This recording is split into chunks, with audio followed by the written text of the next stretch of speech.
darating ito. Sapagkat naniniwala po kami na meron po kayong napakagandang layunin kung bakit kailangan maranasan namin minsan ang kalungkutan, maranasan namin ang bigat ng kalooban, dahil meron po kayong napakagandang layunin ng Diyos. At naniniwala po kami na sa bawat ginagawa namin mabuti sa aming kapwa, meron po kayong reward, Panginoon.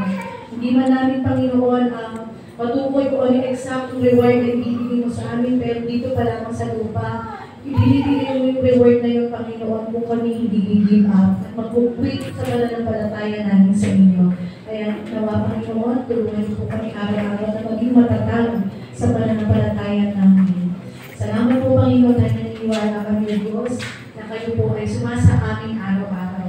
Lalo na kung kami gumagawa ng lagi ng masama. Kaya ikaw, Panginoon, ang lalo ng mataas. Kaya sa pangalan po ni Jesus, sila aking Panginoon Diyos, kung inyong pagpapala sa amin